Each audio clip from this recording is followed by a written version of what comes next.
As you probably know by now, in the year of our Lord 2025, we are witnessing the slow and painful death of cable, with streaming services only getting more popular as the years go by. At this point, it's more strange to find someone without a Netflix or Amazon Prime subscription than actual cable. The growth of platforms like YouTube as a free platform for entertainment only heightens the issue. When it comes to the casual audience, why would you want to pay to watch episodes of SpongeBob when they're usually available for free on YouTube?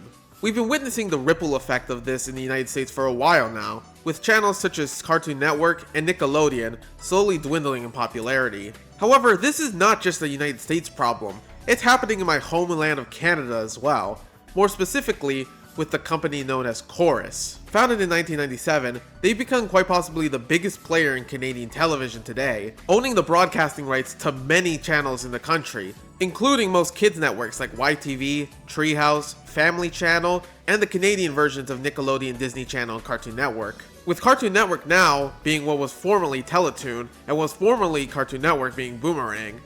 It's confusing, I know. However, as a result of years worth of borrowed money to fund acquisitions, Corus is now bleeding in debt, as they just aren't able to make enough profit to justify the amount of money that they've borrowed. If you've been watching any Canadian television the last few years, specifically networks run by Corus, you'll know that they're in a rather decrepit state as of now. You may also know that their main focus as a company is Stack TV, which is sort of like a streaming service of their own that takes the programming from a lot of the channels that they're running and basically just puts them on a service. Corus is clearly at a point where they're doing anything possible to stay financially stable, or at least more stable than they once were, and unfortunately this has led to the cutting of several well-known and beloved channels, with the most recent ones to meet their cruel demise being the Canadian versions of Disney XD, Nickelodeon, and ABC Spark. I really don't get why ABC Spark specifically had to get shut down, as it was offering programs that weren't available on other channels, mainly directed towards the tween and teen demographic.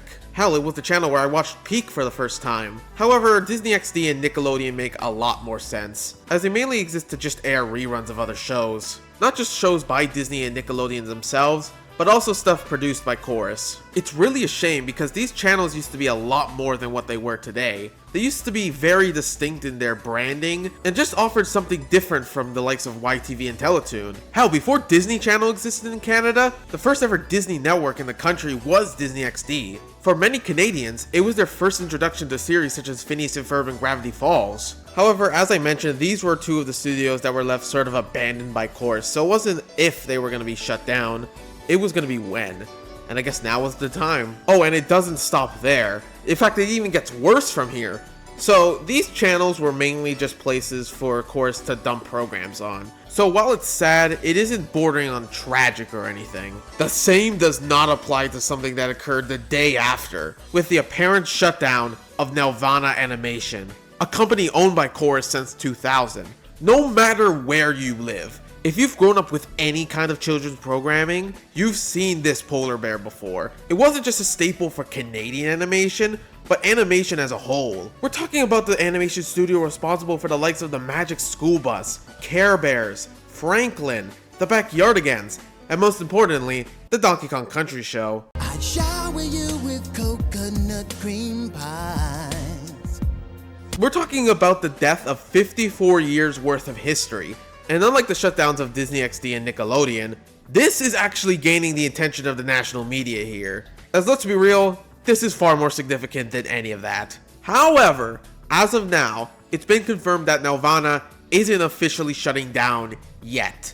According to a Corus spokesperson, the studio is just on pause at the moment, without any plans for production in the short-term future. We also learned that the brand will still exist, but will mainly be just for distribution and merchandise. And at that point, you're not really an animation studio, are you? Now, I'm not really familiar with the stuff that they've been producing as of late, but if it's anywhere close or near the quality of the shows we've watched growing up, then we've lost something great here. The point I'm trying to make with all this is that the incentive to own cable in Canada is getting increasingly less necessary. At this rate, the only real reason why I still have cable today is to keep up with sports stuff, as the price for sports-specific streaming services are more than a bit exorbitant. But God who knows how long it is until every single sporting program is available on a streaming service such as Netflix or Prime as well. We're already seeing it with the NFL. All this shift does is affect the companies that primarily relied on broadcasting revenue, such as Corus. It's really sad, but it's also indicative of the changing trends of the media landscape. And now all we can really do is sit and ponder what's going to be taken from us next. So what do you think? Did you watch any Nelvana programming as a kid? And how long do you think we have left until cable becomes obsolete? Let me know in the comments. Thanks for watching, and peace out. My entire childhood's dead.